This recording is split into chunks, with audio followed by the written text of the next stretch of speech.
কোরআনে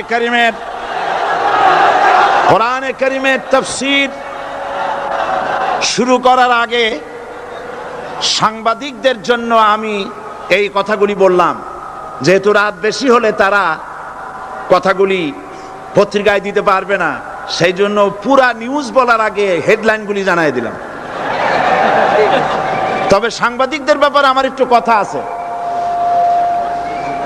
সেই কথা হচ্ছে, সাংবাদিকতা মহান পেশা। সব সময় আমরা সম্বোধন করি সাংবাদিক বন্ধুগণ, আমরা জাতির বিবেক তাদেরকে মনে করি, ঠিক কিনা বলেন? এই চট্টগ্রাম তাফসীরুল কোরআন মাহফিল কি নিয়ে যা ঘটলো, সাংবাদিকদের মাধ্যমেই গোটা জাতি এবং দুনিয়া জানতে পেরেছে। ওই সব সাংবাদিকদেরকে আমি আমার অন্তরের অন্তঃস্থল থেকে মুবারকবাদ জানাই, যে সব সাংবাদিকরা জীবনের ঝুঁকি নিয়ে সত্যকে বিকশিত করেছেন। কিন্তু তার মধ্যেও কিছু কিছু সাংবাদিক আছে, আমি তাদেরকে দু একটি কথা না বলে পারবো না। বলবো? বলাই লাগবে। তার মধ্যে একটি পত্রিকা, যার নাম জনকণ্ঠ ওরফে র কণ্ঠ, এই পত্রিকাটি আজ রিপোর্ট করেছে, জনকণ্ঠ, সশস্ত্র ক্যাডার প্রহরায় চট্টগ্রামে সাঈদীর তাফসীর মাহফিল শুরু। আজকের এই লক্ষ লক্ষ জনতাকে জিজ্ঞেস করতে চাই, এই লক্ষ লক্ষ জনতা, আপনারা কোন সশস্ত্র ক্যাডার চোখে দেখেছেন?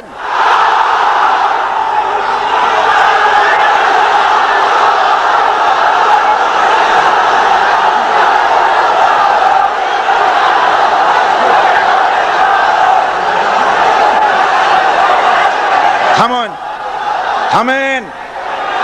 আমার করুণা হয়, ওই সব লোকের জন্য করুণা হয়। রাসূলুল্লাহকে চোখে দেখে আবু জাহেল যেমন বিশ্বাস করতে পারে নাই, এই শ্রেণীর লোকেরা এত বড় মাহফিল দেখেও কলিজায় জাহান্নামের ভয় আসে নাই।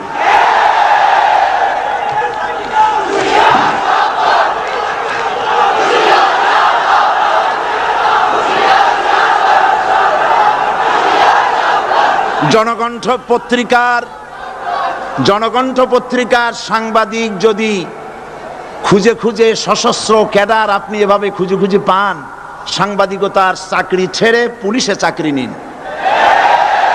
আপনার দ্বারা অন্তত পুলিশ বাহিনী উপকার পাবে। এত বড় মিথ্যে কথা লিখবেন না, আপনাকেও মরতে হবে এবং আল্লাহর কাছে আপনাকেও জবাবদিহি করতে হবে। এবার যুগান্তর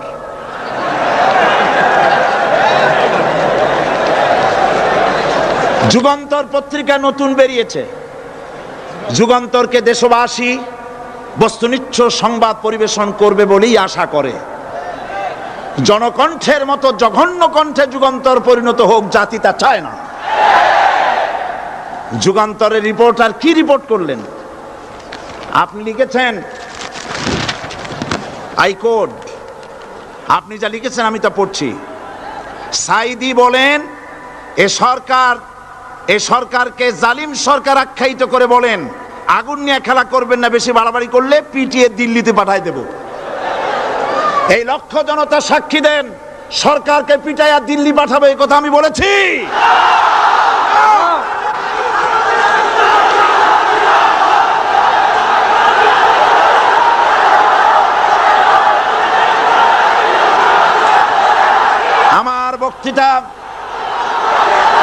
আমার বক্তব্য রেকর্ড হয়, টিভি আছে, ভিডিও আছে। আপনি এই লক্ষ লক্ষ মানুষ আপনাকে মিথ্যাবাদী মনে করবে যে আপনি একটা মিথ্যা কথা লিখছেন, কিন্তু গোটা জাতির কাছে যুগান্তর গিয়ে আমাকে আপনি কি বানালেন? 40 বছর এই রাস্তায় কথা বলি, কোরআনের কথা বলি, 40 বছর এই রকমের হালকা কথা, সরকার পিটায় দিল্লি পাঠাবো এই রকমের পোলাপানের মতো কথা যদি আমি বলতাম, তাহলে কি মানুষ আসতো আমার মাহফিলে? এই যুগান্তর পত্রিকা আমার বগুড়ার বক্তৃতাকে বিকৃত করেছে। বগুড়ায় আমি কি বলেছিলাম? আজকে সে কথা আপনাদের জানা দরকার। সরকারের সোনার ছেলেরা আমাকে বলেছে আমি স্বাধীনতা বক্তব্য রাখি, স্বাধীনতা বিরোধী বক্তব্য রাখি। বগুড়ায় তার প্রমাণ করেছি। বগুড়ায় আমি কি বলেছি? বগুড়ায় আমি বক্তব্য রাখতে গিয়ে বললাম, বর্তমান প্রধানমন্ত্রী, আমি যা বলি আমার তা মনে থাকে এবং রেকর্ড আছে, হাজার হাজার মানুষের সামনে বলেছি। কোন পত্রিকা এরকমের বেকায়দা রিপোর্ট করে না যেমন আজকে আপনি করেছেন, পিটাইয়া দিল্লি পাঠাবো। কি আর কেউ করেছে রিপোর্ট? সেখানে আমি বলেছি 4 দলের মহাসমাবেশগুলি দেখে প্রধানমন্ত্রীর মাথা খারাপ হয়ে গেছে। আর মাথা খারাপ হইতেই পারে, যেহেতু ফ্যামিলি অ্যাফেয়ার্স যদি খারাপ থাকে মাথা গরম থাকে। আমি সেখানে বলেছি প্রধানমন্ত্রী তিনি বলেছেন 4 দল একত্রিত হয়ে বাংলাদেশটারে পাকিস্তান বানাবে। দেখছেন না পত্রিকায়? আমি বলেছি দেখেন, একটা দেশের প্রধানমন্ত্রী মিথ্যা কথা বলেন, আমি এই রকমের কথা বলবো না, তবে উনি যা বলেন তা কিন্তু সত্য নয়। মিথ্যাবাদী আমি বলতে পারি না, বলবোই না, তবে যা বলেন তা সত্য নয়। আস্তে করে বলছি। উনি বলছেন দেশটারে পাকিস্তান বানাবে 4 দল। আমি বললাম বিগত 21 বছর যারা দেশ চালাইছে তারাই তো 4 দলের মধ্যে আছে না নাই? পাকিস্তান বানাইছে তারা? আচ্ছা আপনারা বলেন পাকিস্তান কাছে না হিন্দুস্তান কাছে?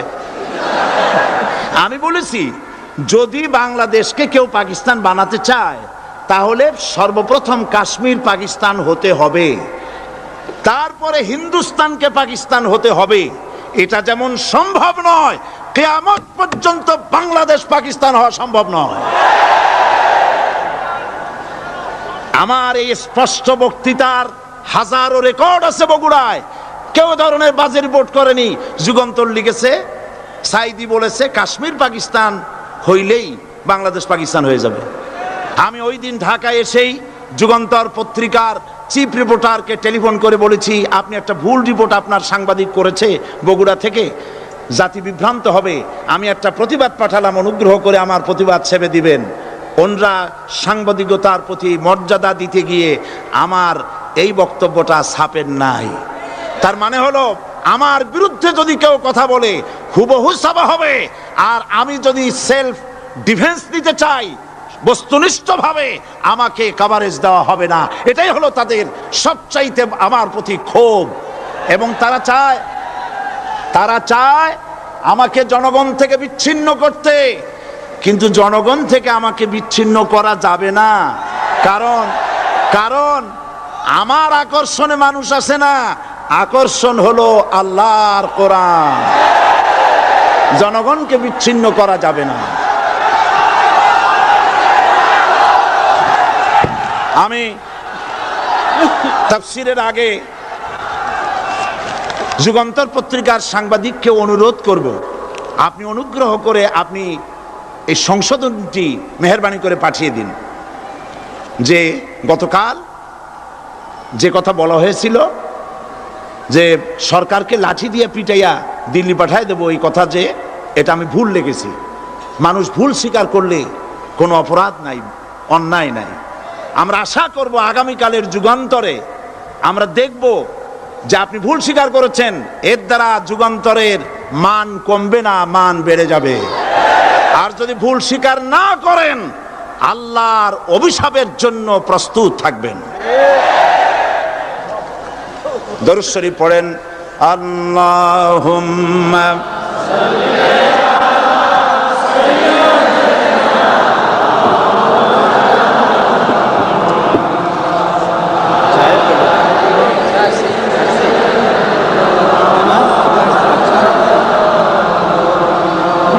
আল্লাহুম্মা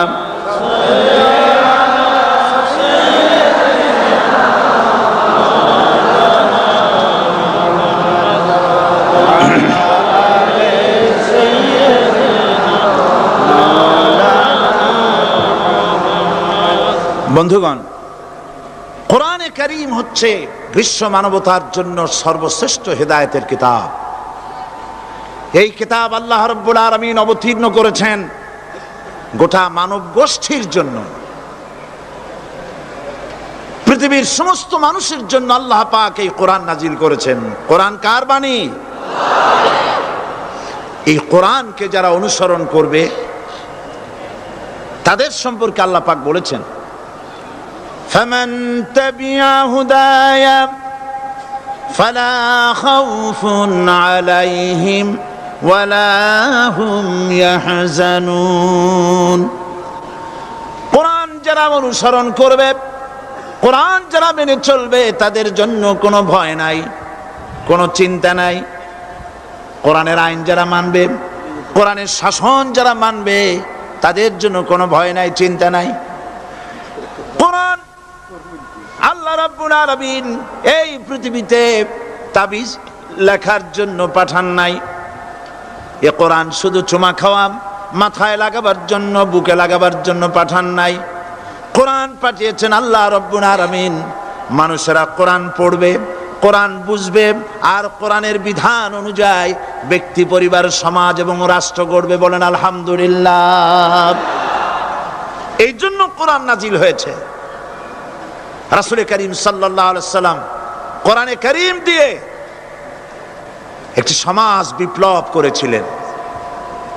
কোরআন নাজিল এর উদ্দেশ্য আর রাসূল পাঠাবার উদ্দেশ্য সম্পর্কে আল্লাহ পাক বলছেন, হুয়াল্লাযী আরসালা রাসূলাহু বিল হুদা ওয়া দীনিল হক লিইয়ুযহিরাহু আলাদ-দীনি কুল্লিহি ওয়া কাফা বিল্লাহি শাহীদা। আমি আমার রাসূলকে দ্বীনে হক আর সত্যের বিধান সহকারে দুনিয়ায় পাঠিয়েছি। এই জন্যে লিইয়ুযহিরাহু আলাদ-দীনি কুল্লিহি আই লিইয়ুগলিবাহু আলা সাইরিল আদিয়ান, যাতে করে মানব গোষ্ঠীর উপরে, মানুষের তৈরি করা মতবাদের উপরে ইসলামকে যেন বিজয়ী করে দেন। ইসলাম বিজয়ী করে দেওয়ার জন্যে, কোরআনকে বিজয়ী ভূমিকা আনার জন্য আমি রাসূল পাঠিয়েছি, বিধান পাঠিয়েছি। সেই আল্লাহ পাক আমাদের জন্য এ কোরআন দিয়েছেন পৃথিবীতে আইন এবং বিধান মেনে চলার জন্যে। এই কোরআন মানুষের ইহকাল এবং পরকালের মুক্তির দিশা দেখায়। কোরআন যারা মানে তারাই শান্তি পায়, যারা মানে না তারাই অশান্তি মধ্যে বসবাস করে। আজকে আপনারা বলেন, পৃথিবীতে সবচাইতে অশান্তিতে কারা? মুসলমান। পৃথিবীতে সবচাইতে অশান্তিতে কারা? তাহলে অর্থ দাঁড়ায় এই যে কোরআন যাদের কাছে থাকবে, কোরআন যারা তেলাওয়াত করবে, কোরআনের আইন কানুন যারা পড়বে, কোরআন যাদের বাড়িতে থাকবে, তারাই সব থেকে অবহেলিত, লাঞ্ছিত হবে। অর্থ কি তাই হবে নাকি? না, তা হবে না। আল্লাহ পাক বলেছেন, তাহা মা আনজালনা আলাইকাল কুরআনা লিতাশকা। নবী হে, এই কোরআন আমি অবতীর্ণ করেছি এজন্য নয় যে কোরআন আপনার ভাগ্যকে বিনষ্ট করে দেবে, বরং কোরআন এসেছে ভাগ্যকে সুপ্রসন্ন করার জন্য। সুবহানাল্লাহ। সেই কোরআন থেকেই আমরা আলোচনা করেছি। গতকাল আলোচনা করেছিলাম সূরা আল বাকারার 255 নম্বর আয়াত। আয়াতটার নাম কি? আয়াতুল কুরসি। গতকালকের মতো আজও আসুন আমার সাথে তেলাওয়াত করেন। আউযু বিল্লাহি মিনাশ শাইতানির রাজিম। বিসমিল্লাহির রাহমানির রাহিম। প্রত্যেক অক্ষরে অক্ষরে 10-10 করে নেকি এখন আমাদের নামায় আমলে লেখা হচ্ছে। সুবহানাল্লাহ। গলা ছেড়ে দিয়ে সবাই পড়েন আমার সাথে। আল্লাহু লা ইলাহা ইল্লা হুয়াল হাইয়ুল কাইয়্যুম লা তাখুযুহু সিনাতুন ওয়ালা নাওম লাহু মা ফিস সামাওয়াতি ওয়া মা ফিল আরদ মান যাল্লাযী ইয়াশফা'ু 'ইনদাহু ইল্লা বিইذনিহি ইয়ালামু মা বাইনা আইদিহিম ওয়া মা খালফাহুম ولا يحيطون بشيء من علمه إلا بما شاء وسع كرسيه السماوات والأرض ولا يؤوده حفظهما وهو العلي العظيم صدق الله العظيم আয়াতুল কুরসি হচ্ছে কোরআন শরীফের সর্বশ্রেষ্ঠ আয়াত। সুবহানাল্লাহ। রাসূল বলেছেন আয়াতুল কুরসি হচ্ছে কোরআনে কারীমের সর্বশ্রেষ্ঠ আয়াত এবং আল্লাহ পাকের তাওহীদের ব্যাপারে, সার্বভৌমত্বের ব্যাপারে এত বিস্তারিত অল্পের মধ্যে আর অন্য কোন আয়াতের মধ্যে ভাবে আসে নাই। এই জন্য আয়াতুল কুরসির এত মর্যাদা। কালকে আরো একটি হাদিস শোনাইছিলাম, বোধহয় নিশ্চয়ই আপনাদের মনে আছে, প্রত্যেক ফরজ নামাজের পরে আয়াতুল কুরসি যে একবার পড়বে, তেলাওয়াত করবে, কিয়ামতের দিন আল্লাহ পাক তার সম্পর্কে সিদ্ধান্ত নেবেন, তাকে জান্নাত দিয়ে দিবেন। সুবহানাল্লাহ কইতে ইচ্ছে করলো না? আলহামদুলিল্লাহ বলবেন না? তার অর্থ হলো এই আয়াতুল কুরসি যদি মানুষ পড়ে আর বোঝে আর ওই অনুযায়ী যদি আকীদা তৈরি হয়, জীবন তৈরি হয়, তার জীবন জান্নাতের জন্য তৈরি হয়ে যায়। গতকাল আল্লাহ পাকের সার্বভৌমত্বের কথা আমরা আলোচনা করেছিলাম। আজকে আলোচনা করব আল্লাহ পাকের পরিচয়। আল্লাহ পাক তিনি কে? আমরা বলি আল্লাহ। আমরা কি বলি? বলেন সবাই, কি বলি? আমি অনেকবার আপনাদেরকে এই কথাটা বলেছি, বোধহয় নিশ্চয়ই মনে আছে। আল্লাহ এই উচ্চারণটা আমাদের অনেকের হয় না, কেউ বলে না আল্লাহ। আল্লাহ পাকের উচ্চারণটা হচ্ছে, আল্লাহ পাকের নামের উচ্চারণ হচ্ছে আল্লাহ। মুখটা একটু গোল হয়ে যাবে, বলেন আল্লাহ আল্লাহ সুবহানাল্লাহ। পৃথিবীতে বিভিন্ন জাতি তার স্রষ্টাকে, তারা যাকে স্রষ্টা মনে করে, বিভিন্ন নামে ডাকে। কেউ বলে ভগবান, কেউ বলে ঈশ্বর, কেউ বলে পরমেশ্বর, কেউ বলে বিধাতা, কেউ বলে গড। বিভিন্ন নামে লোকেরা এভাবে ডাকে। তো ভগবান বললে তার প্রতিশব্দে স্ত্রীলিঙ্গে কি আসে? বলেন ভগবতী। ঈশ্বর বললে স্ত্রীলিঙ্গে কি আসে? ঈশ্বরী। বিধাতা বললে তার স্ত্রীলিঙ্গে কি আসে? বিধাত্রী। গড, এটার স্ত্রীলিঙ্গে আসলে কি হবে? তো প্রত্যেকটি, তারা যে ভাষায় আল্লাহকে ডাকে, প্রত্যেকটি ভাষায় স্ত্রীলিঙ্গে একটি প্রতিশব্দ আসে। আল্লাহ এর স্ত্রীলিঙ্গে, এর প্রতিশব্দে আরেকটি শব্দ কি গোটা বিশ্ব খুঁজে পাওয়া যাবে? জোরে বলেন, যাবে? যাবে না। এবং অন্যান্য নামগুলি সন্ধি বিচ্ছেদ করলে অর্থই হবে না।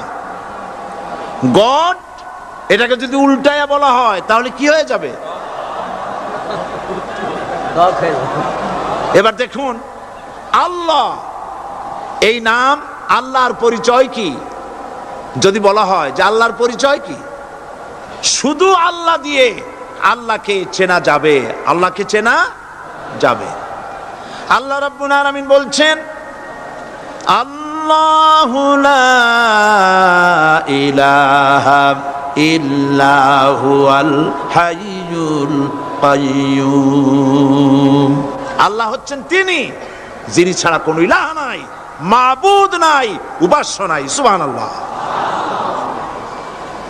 এখন আল্লাহর যদি প্রথম একটা অক্ষর আলিফ ছেড়ে দেওয়া হয় তাহলে থাকবে কি? লিল্লাহ। এই লিল্লাহ দিয়েও কেউ যদি আল্লাহর পরিচয় পেতে চায় তাহলে পেয়ে যাবে। আল্লাহ রাব্বুল আলামিন কোরআনে কারীমের ভিতরে শুধু লিল্লাহ দিয়েও আল্লাহকে চেনার ব্যবস্থা করেছেন। লিল্লাহি মা ফিস সামাওয়াতি ওয়া মা ফিল আরদ। আকাশ এবং জমিনের সার্বভৌমত্বের একচ্ছত্র মালিকানা কার? আল্লাহ পাকের। এখন লিল্লাহ থেকে একটা লাম ছেড়ে দেন, কি থাকবে? লাহু। এই লাহু দিয়েও আল্লাহর পরিচয় পাওয়া যাবে, যাবে না? কোরআন বলছে, লাহু মাকালিদুস সামাওয়াতি ওয়াল আরদি ইউবসিতুর রিজকা লিমান ইয়াশা। আকাশ এবং জমিনের রিজকের চাবিকাঠি আল্লাহ পাকের কাছে, যারে খুশি তিনি পর্যাপ্ত রিজক তিনি দান করেন। সুবহানাল্লাহ। এবার লাহুর লাম ছেড়ে দেন, থাকবে কি? একটা অক্ষর। এই একটি অক্ষর দিয়ে আল্লাহ পাকের চেনা যাবে। ইন্নাহু হুয়াল গফুরুর রহিম। তিনি হচ্ছেন মহা ক্ষমাশীল, দয়াবান। আল্লাহর পরিচয় আল্লাহকে দিয়েই জানা যায়। আল্লাহর পরিচয় হচ্ছে তিনি এই আকাশ সৃষ্টি করেছেন, এই জমিন সৃষ্টি করেছেন, মানব গোষ্ঠীকে সৃষ্টি করেছেন। আকাশের স্রষ্টা কে? জমিনের স্রষ্টা কে? মানুষের স্রষ্টা কে? আল্লাহ পাক। দেখুন, আল্লাহ পাক আকাশের স্রষ্টা, জমিনের স্রষ্টা, মানুষের স্রষ্টা। এই কথাকে ভুলিয়ে দেওয়ার জন্যে, এই কথাটিকে ভুলিয়ে দেওয়ার জন্য আল্লাহকে অস্বীকার করছে এক শ্রেণীর লোকেরা। তারা বলছে দেয়ার ইজ নো গড, স্রষ্টা বলতে কেউ নাই, আনসিন ইজ নাথিং। মাশাআল্লাহ, আমাদের মঞ্চে এই চট্টগ্রামের গৌরব বিএনপির কেন্দ্রীয় নেতা জনাব সালাউদ্দিন কাদের চৌধুরী সাহেব এসেছেন। আলহামদুলিল্লাহ। আল্লাহ পাক সকলকে কোরআন বোঝার তৌফিক দান করুন, বলি আমিন। আল্লাহ পাক কোরআনকে বোঝার জন্য, আল্লাহকে চেনার জন্য ব্যবস্থা করেছেন। ওরা বলছে কি আনসিন ইজ নাথিং, যা দেখা যায় না সেটা কিছুই না, সেটা বিশ্বাস করি না। তো আল্লাহর যখন রং নাই, গন্ধ নাই, তাকে বিশ্বাস করি কেমনে? বলেন নাউজুবিল্লাহি মিন যালিক। আরে ভাই, তোমরা তো এমন বহু জিনিস আছে যা না দেখে বিশ্বাস করো। আপনারা কি বাতাস দেখেছেন? বিশ্বাস করেন কিনা? বিশ্বাস করেন কিনা? আপনারা কি ইথার দেখেছেন? বিশ্বাস করেন কিনা? ফুলের গন্ধ দেখেছেন কিন্তু বিশ্বাস করেন কিনা? মাধ্যাকর্ষণ শক্তি, ল অফ গ্রাভিটেশন আপনারা চোখে দেখেছেন? বিশ্বাস করেন কিনা? অনেক জিনিস এমন আছে যা আমরা চোখে দেখি না কিন্তু বিশ্বাস করি। হযরত ইমাম আবু হানিফা রাহমাতুল্লাহ আলাইহির সাথে এক নাস্তিকের বহাস হবে। স্থান এবং তারিখ নির্ধারণ করা হলো। ইমাম সাহেব দেরি করে আসলেন। নাস্তিক বলছে, আমি আপনার সঙ্গে কোনো বিতর্কে যেতে চাই না, কারণ আপনি ওয়াদা রক্ষা করতে পারেন নাই, নির্ধারিত সময় অন্তত 3 ঘন্টা পরে এসেছেন। তিনি বললেন, আমি কেন দেরি করলাম সেটা তো তুমি জিজ্ঞেস করবে। আচ্ছা বলেন কেন দেরি করেছেন? তিনি বললেন, দেখো এই জায়গায় আসার পথে একটা নদী বেঁধেছিল, তো আমি আসবো কি করে? আমার কাছে পারাপারের কোনো বন্দোবস্ত ছিল না। এক পর্যায়ে হতাশ হয়ে গেলাম, আমার বোধহয় যাওয়াই হবে না। শেষ পর্যন্ত আমি দেখতে পেলাম হঠাৎ করে আমার পাশে একটা ফলের বীজ পড়লো, তা দিয়ে একটা গাছ অঙ্কুরিত হলো। দেখি না তা গাছটা একটা ময়ূর হয়ে পরিণত হয়ে গেল। কই থেকে একটা করাতে সে গাছটা কেটে ফেলে দিল। ফটাফট কতগুলি তক্তা বেরিয়ে আসলো, কোথার থেকে একটা হাতুড়ি আর কতগুলি লোহা এসে ঠাস ঠাস করে বাড়ি লেগে একটা কিস্তি তৈরি হয়ে গেল। কিস্তিটার ধাপায় পড়লো নদীতে, আমি লাফ দিয়ে উঠলাম, তাই পার হয়ে আসতে যা দেরি হলো। নাস্তিক বলছে, আপনার সাথে আমি জানছিলাম যে আপনি অত্যন্ত বুদ্ধিমান মানুষ, কিন্তু যে ঘটনা শুনাইলেন আপনার স্ক্রু একটাও টাইট আছে বলে মনে হয় না, আপনার সাথে আর কোনো বহস নয়। তিনি বললেন, কেন? কয়, বহস না, আপনি বলছেন যে এইরকম একটা গাছ চারা হয়ে গেল, সাথে সাথে বিনা মিস্ত্রিতে গাছটা কাটলো, তারপর এটা দিয়ে তক্তা হলো, লোহা আসলো, হাতুড়ি হইলো, বিনা মিস্ত্রিতে কিস্তি তৈরি হয়ে গেল, নৌকা এটা পড়লো নদীতে, আর বিনা মাঝিতে আপনি পার হয়ে আসলেন। এটা কি আদৌ সম্ভব? ইমাম আবু হানিফা রহমতুল্লাহ আলাইহি বলছেন, তোমার সাথে আমি কোনো কিতাব দিয়ে ঝগড়া করব না, কোনো কিতাব দিয়ে আমি তোমার সাথে বহস করব না। এই একটি দৃষ্টান্ত তোমার জন্য যথেষ্ট। একটা মিস্ত্রি ছাড়া যদি একটা কিস্তি তৈরি না হতে পারে, একটা গাছ কেটে তক্তা যদি না হতে পারে, এই বিশাল আকাশ, এই বিশাল জমিন, আর তোমার মতো এরকম একটা সুন্দর মানুষ বিনা মিস্ত্রিতে বিনা স্রষ্টায় তৈরি হলো কেমনে? এক কথায় নাস্তিক বলছে, আমার জীবনের ভুল ধরা পড়লো। নাস্তিক বলছে, জীবনের ভুল ধরা পড়েছে, আমি মুসলমান হয়ে গেলাম। লা ইলাহা ইল্লাল্লাহু মুহাম্মাদুর রাসূলুল্লাহ। জোরে পড়েন, লা ইলাহা লা ইলাহা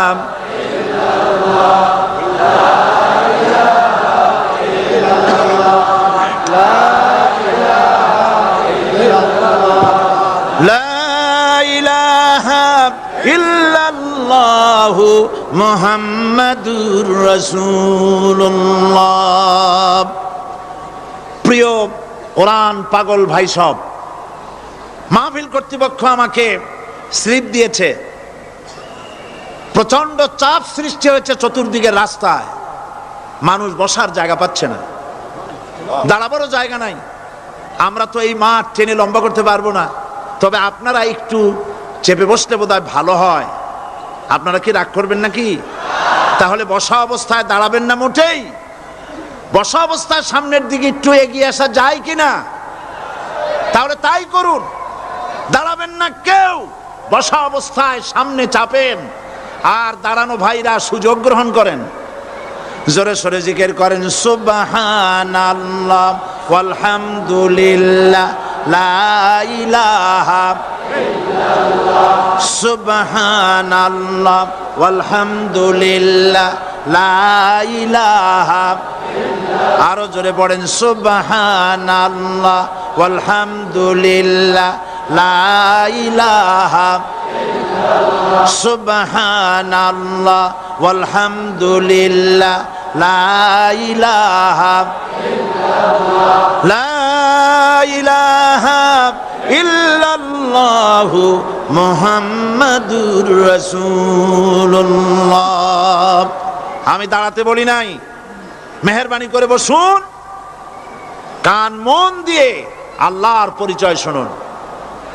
কেবলমাত্র হতভাগা কপাল পোড়া যারা, তারাই নাস্তিক হতে পারে, ঠিক কিনা? আমি মনে করি না এই মাহফিলে কোনো নাস্তিক আসছে। আমি বিশ্বাস করি সকলে আল্লাহরে বিশ্বাস করে, কোন আলহামদুলিল্লাহ। কিন্তু কপাল পোড়ারা তারা বলে আল্লাহ নাই। এই ধরনের এক কপাল পোড়া ঢাকা বিশ্ববিদ্যালয় ছিল, মরছে। তার মৃত্যুতে দেশের প্রধানমন্ত্রী বলেছেন জাতির অপূরণীয় ক্ষতি হলো। আমি বললাম অপূরণীয় ক্ষতি হয় নাই, শয়তানটা কমছে। সে মরার আগে বলেছে কি জানেন? মরার আগে বলেছে, আমার লাশ গোসল হবে না, দাফন হবে না, এইটারে মরার পরে তোমরা মেডিকেল কলেজে দিয়ে দিবা, তারা আমারে কাটাছেড়া করিয়া অপারেশন শিখবে। বেচারা বুঝতে পারছে যে মরার পর তার অবস্থাটা কি হবে, তো এদিক দিয়ে কাটাছেড়া করে যদি শেষ করে দেয় সেই ভালো, কবরে না যাই। তাকে রাখা হলো বারডেমের ডিপ ফ্রিজের ভেতরে। কদিন পরে তার অন্তিম ইচ্ছে অনুযায়ী মেডিকেল কলেজে পাঠানো হলো। ছাত্র শিক্ষকরা যখনই শুনেছে যে ওই লাশ আসতেছে, তারা রাস্তায় দাঁড়ায় বলছে, আল্লাহর রাস্তায় মাপ চাই, এইটার এদিকে আনবেন না। কারণ জীবনে বাইসে থাকতে যে আল্লাহরে স্বীকার করে নাই, ওরে অপারেশন করে যা শেখবো এতে রুগী শুধুই মরবে, বাঁচবে না কেউ। এরপরে সলিমুল্লাহ মেডিকেল কলেজে নেওয়া হলো, তারাও একই কথা বলল। শেষ পর্যন্ত নিয়ে ডিপ ফ্রিজে রাখছে। এখন কোথায় আছে আমি জানি না। এখন লাশের অবস্থা এই হয়েছে যে রাস্তায় যদি ফালায় দেয় কুত্তাও খাবে না, কারণ এত বাসি লাশ। আমার দেশের কুত্তা এত অভদ্র না যে এত পচা লাশ খাবে। আল্লাহকে অমান্য করলে পরে, অস্বীকার করলে পরে আল্লাহ পাক এইভাবে শাস্তি দেন। আর এগুলোর নাম হলো বুদ্ধিজীবী। এগুলোর নাম কি? বুদ্ধিজীবী। আর বুদ্ধিজীবী এটা হচ্ছে জীবী। জীবী মানে কি? পেশা। মৎস্য বিক্রি করে যারা জীবিকা উপার্জন করে তাদের কি বলে? যারা চিকিৎসা শাস্ত্র এই দিয়ে যারা জীবিকা নির্বাহ করে তাদেরকে কি বলা হয়? যারা আইন ব্যবসা করে, আইন ব্যবসা করে জীবিকা নির্বাহ করে তাদের কি বলা হয়? যারা কৃষি পণ্য উৎপাদন করে জীবিকা নির্বাহ করে তাদেরকে কি বলে? আর যারা বুদ্ধি বিক্রি করে ভারতের পা চাটা গোলামি করে তাদের কি বলে? এই কোরআন শরীফে কিন্তু কোথাও বুদ্ধির কথা নাই, সব আছে জ্ঞানের কথা। কোরআন শরীফে কি আছে? কোথাও বুদ্ধির কথা নাই, সব জায়গায় জ্ঞানের কথা। কোরআন শরীফে কি কথা আছে হে আল্লাহ তুমি আমার বুদ্ধি বাড়ায় দাও? আছে? কোরআন শরীফে আল্লাহ রাব্বুল আলামিন শিখায় দিয়েছেন, বলো রব্বি জিদনি ইলমা। পড়েন সবাই, রব্বি জিদনি ইলমা। হায় আল্লাহ তুমি আমার বুদ্ধি বাড়াও। নাকি তুমি আমার কি বাড়াও? আমার জ্ঞান বাড়াও। ওয়াল্লাযীনা উতুল ইলমা দারাজাত। আল্লাহ পাক বলছেন যাকে আমি জ্ঞান দান করছি তার মর্যাদা বৃদ্ধি করে দিয়েছি। সুবহানাল্লাহ। জ্ঞানের মর্যাদা বেশি। বুদ্ধি, পৃথিবীতে শ্রেষ্ঠ বুদ্ধিজীবী হচ্ছে বুদ্ধিজীবীদের নেতা, বুদ্ধিজীবীদের সর্দার, যে তার নাম কি জানেন? শয়তান। বড় বুদ্ধিজীবীর নাম কি? শয়তান। দেখেন ওর বুদ্ধি। আর আদম আলাইহিস সালামকে আল্লাহ পাক কি দিয়েছিলেন? ইলম। কি দিয়েছিলেন? ওয়া আল্লামা আদামাল আসমা কুল্লাহা। আমি আদমকে কি দিছি? জ্ঞান দান করেছি। শয়তান হলো বুদ্ধিজীবী। ও বুদ্ধিজীবী করলো কি দেখেন, আল্লাহ পাক বললেন আদমকে সৃষ্টি করে উসজুদু লিআদামা ফাসাজাদু ইল্লা ইবলিস। আল্লাহ রাব্বুল আলামিন উপস্থিত সকলকে হুকুম করলেন আমার আদমকে সেজদা দাও। সবাই সেজদা করলো। করলো না কে? মিস্টার ইবলিস সেজদা করলো না। আল্লাহ পাক প্রশ্ন করলেন, ইবলিস তুমি আমার হুকুম মানলে না কেন? কেন তুমি সেজদা করলে না? শয়তান তখন বুদ্ধির আশ্রয় নিল। শয়তান বলল, খালাকতানি মিন নার ওয়া খালাকতাহু মিন তিন।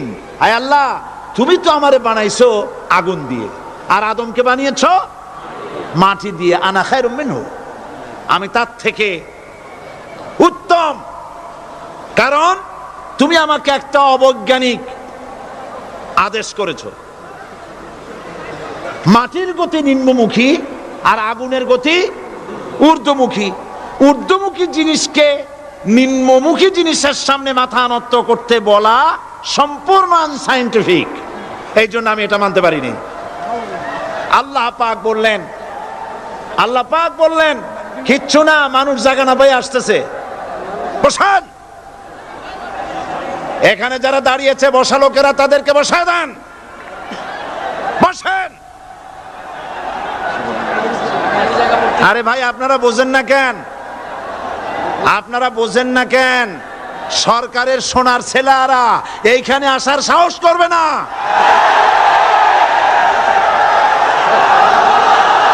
জায়গা পায় না,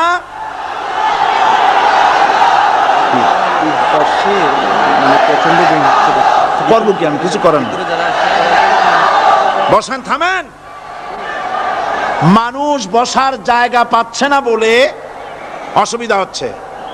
নড়াচড়া কেউ করবেন না, কোন আওয়াজ করবেন না। আল্লাহ তৌফিক দিন, জোরে কোন আমিন। আল্লাহ পাক বলেন ইন্নাকা রাজিম মারদুদ, তোর উপরে আল্লাহর লানত, অভিশাপ, আমার দরবার থেকে বেরিয়ে যা। তাহলে এই হলো বুদ্ধির দশা। এবার দেখেন জ্ঞানের দশা কি। জ্ঞান দেওয়া হয়েছিল কারে বলেন? একটা জিনিস লক্ষ্য করুন, আল্লাহ পাকের হুকুম শয়তান লঙ্ঘন করেছে। আদম আলাইহিস সালামও হুকুম কি করেছেন? অমান্য করেছেন, করেন নাই? ভয় পান নাকি বলতে? আদম আলাইহিস সালাম আল্লাহ পাকের হুকুম অমান্য করছেন কিনা? অমান্য করেছেন। কি আল্লাহ পাক বলেছেন? এই জান্নাতের সব কিছু নাজ নেয়ামত ভোগ করো, কিন্তু এই গাছের কাছেও যেও না। নিষেধ করেন নাই? হযরত আদম আলাইহিস সালাম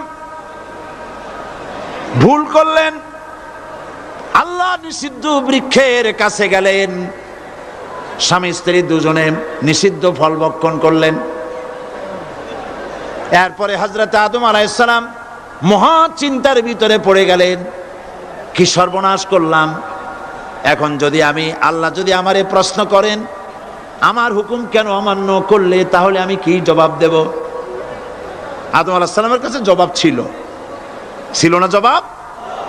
তিনি যদি বুদ্ধির আশ্রয় গ্রহণ করতেন তাহলে তিনি বলতেন, আল্লাহ পাক যখনই প্রশ্ন করেছিলেন তিনি বলতে পারতেন যে আল্লাহ আমি না হয় একটা ভুল করছি, ঠিক আছে আমি একটা ভুল করে ফেলেছি, কিন্তু তুমি বলো জান্নাতের এত সব গাছ লাগাইলা যেগুলির ফল খাওয়া যাবে, এমন একটা গাছ কেন তুমি সেখানে লাগাইছো যে গাছের কাছেও যাবে না, ফল খাওয়া যাবে না, এমন একটা বিপদ আমার ভালাই লাগান। তিনি যদি বুদ্ধির আশ্রয় নিতেন তাহলে এরকম কথা বলতে পারতেন। আবুল বাশার সমস্ত সৃষ্টি জগতের আদি পিতা হযরত আদম আলাইহিস সালামকে আল্লাহ পাক জ্ঞান দান করেছিলেন। তিনি বুদ্ধির আশ্রয় গ্রহণ না করে তিনি জ্ঞান দ্বারা বুঝতে পারলেন সবলকে দুর্বলকে যদি বাঁচতে হয় মহাশক্তিধরের সামনে বিনা শর্তে মাথা নিচু করে দিতে হয়, আর্গুমেন্ট করা যায় না। সত্য সত্যি আল্লাহ প্রশ্ন করলেন, আদম আমার হুকুমটা ভাঙলা কেন? হযরত আদম আলাইহিস সালাম কোনো আর্গুমেন্ট পেশ না করে তিনি বিনয়ের সাথে কেঁদে কেঁদে বললেন, রব্বানা যালামনা আনফুসানা ওয়া ইন লাম তাগফির লানা ওয়া তারহামনা লানাকুনান্না মিনাল খাসিরিন। সবাই পড়েন, রব্বানা যালামনা আনফুসানা ওয়া ইন লাম তাগফির লানা ওয়া তারহামনা লানাকুনান্না মিনাল খাসিরিন। হায় আল্লাহ পাক, আমি আমার নফসের উপরে জুলম করেছি, অত্যাচার করেছি, তুমি যদি আমাকে ক্ষমা না করো, দেখেন জ্ঞান কত, তুমি যদি আমাকে ক্ষমা না করো আর আমার প্রতি যদি করুণা না করো, তার মানে হলো শুধু ক্ষমা করলে হবে না, শুধু ক্ষমা করলে হবে না, ক্ষমা করে আমার প্রতি করুণা করে আবার তোমার রহমতের কোলে টেনে নিতে হবে, নইলে পরে লানাকুনান্না মিনাল খাসিরিন, ক্ষতিগ্রস্ত হয়ে যাব। মাফও করবা, করুণাও করবা। সুবহানাল্লাহ ওয়া বিহামদিহি। আল্লাহ পাক দুজনকেই পাঠায় দিলেন। শয়তান আসলো, শয়তান হইয়া আদম আলাইহিস সালাম হলেন। তার ভুল মাফ হয়ে গেল, নবুয়তের মর্যাদা দিয়ে আল্লাহ পাক পৃথিবীতে পাঠায় দিলেন। সুবহানাল্লাহ। সুতরাং কোরআন শরীফে কোথাও বুদ্ধির কথা নাই, জ্ঞানের কথা আছে। আল্লাহ পাক বলছেন, আমি আদম, আমি দাউদ এবং সুলাইমানকে জ্ঞান দান করেছি, ইব্রাহিমকে জ্ঞান দান করেছি। কোরআন শরীফের বহু জায়গায় শুধু জ্ঞানের কথাই বলা হয়েছে। সুবহানাল্লাহ। সুতরাং বুদ্ধিজীবী, এই বুদ্ধিজীবীরা তারা আসল জ্ঞানটা নাই। আসল জ্ঞান কোনটা বলেন? কোনটা? ডক্টর শহীদুল্লাহ মরহুম, আমি অনেকবার বলেছি তার কথা, আল্লাহ তাকে জান্নাতুল ফেরদাউস নসিব করুন, বলেন আমিন। ডক্টর শহীদুল্লাহ মরহুম বলতেন তার লোকদেরকে যে তোমরা বিদেশ থেকে অনেক ডিগ্রি নামের আগে আনতে পারো, তোমরা পণ্ডিত, একথা আমি স্বীকার করি, কিন্তু কোরআন শরীফের জ্ঞান যদি না থাকে তাহলে পণ্ডিতের আগে আর একটা শব্দ বসবে, মূর্খ পণ্ডিত। কোরআনের জ্ঞান পাণ্ডিত্যকে পরিপূর্ণ করে দেয়, কারণ ওয়ামা উতিতুম মিনাল ইলমি ইল্লা কালিলা। সুবহানাল্লাহ। আল্লাহ পাক বলছেন তোমাদেরকে সামান্যতম জ্ঞান দান করেছি। কতটুকুন জ্ঞান? কতটুকুন? সামান্যতম জ্ঞান দান করেছি। ইল্লা কালিল বলা হয়নি, কালিলা, সামান্যতম। তমর অর্থ যারা বোঝেন তারা নিশ্চয়ই বুঝতে পারেন তমটা কি। সামান্যতম, সামান্যের সামান্যের কত কত সামান্যতম তা আল্লাহ পাক ভালো জানেন। এই জন্য আমি বলি, এই যে আল্লাহ সামান্যতম জ্ঞান আমাদের দিলেন, সুবহানাল্লাহ, এই সামান্যতম জ্ঞান যদি এইরকম হয়, গোটা পৃথিবীটা এখন নজরুল ইসলাম আমাদের জাতীয় কবি, আল্লাহ তারেও বেহেশত দান করুন, কোন আলহামদুলিল্লাহ, জোরে বলেন আমিন। নজরুল ইসলামও কবি, আর আমাদের দেশেও সরকারের ঘোষিত কবি, প্রধান কবি। একজন জাতীয় কবি তিনি বলছেন, মসজিদেরই পাশে আমার কবর দিও ভাই, যেন সকাল সন্ধে মুয়াজ্জিনের আজান শুনতে পায়। জাতীয় কবি। আর এই সরকারের দৃষ্টিতে প্রধান কবি যিনি, তিনি বলছেন ফজরের আজান যখন শুনি মনে হয় বেশ্যা তার খরিদ্দার ডাকতেছে। আমি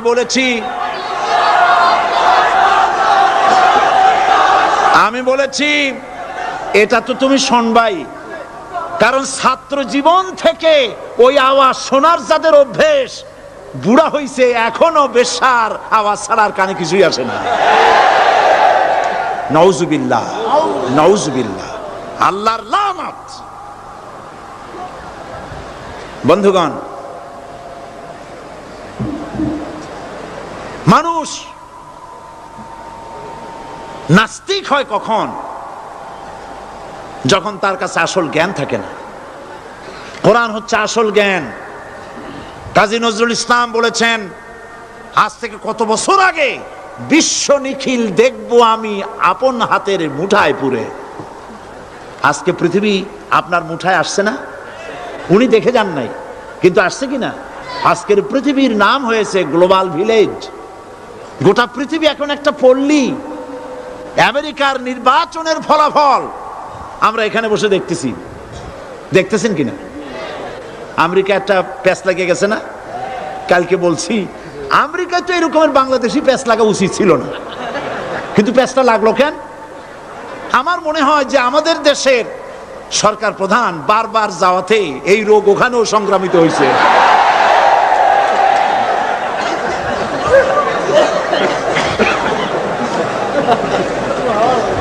মূল বক্তব্য যেটা,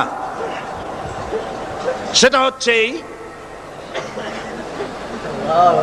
পৃথিবী এখন গ্লোবাল ভিলেজ, হাতের মুঠায় চলে আসছে। সারা দুনিয়ার খবর মুহূর্তের ভিতরে পাচ্ছেন, কম্পিউটারের ভেতরে আপনি বাজারঘাট করতে পারছেন। আপনার বাড়িতে কম্পিউটার টিপে, আমি এবার লন্ডন থেকে যখন আসতেছিলাম, এনসাইক্লোপিডিয়া ব্রিটানিকা 2000 সালের বইটা আনতে চাইলাম। তোরা বললো আপনি এটা নেবেন কেমনে?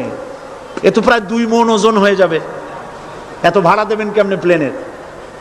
এটা 28 খণ্ড, 2 মণ ওজন হবে, দামও হবে জনমের মতো। তাই বললাম তাহলে আমি নেবো কেমনে? কই যে ডিস্ক নিয়ে যান, কম্পিউটার ডিস্ক। মারাত্মক কথা, সেটা কেমনে? ওরা আমাকে একটা কিনে দিয়ে দিল, এতটুকুন একটা ডিস্ক। এটা ঢুকাই দিলে 2 মণ 28 খণ্ড ওটার মধ্যে ঢুকে গেছে। কি আজীব তামাশা! আপনার কম্পিউটার কে নাকি প্রশ্ন করেছিল যে বর্তমান যুগ তো কম্পিউটারের যুগ, ভবিষ্যতের যুগ কি হবে? যে জবাবে বলেছে ভবিষ্যৎ হবে বেশি কম্পিউটারের যুগ। গোটা দুনিয়া মানুষের মাথার মধ্যে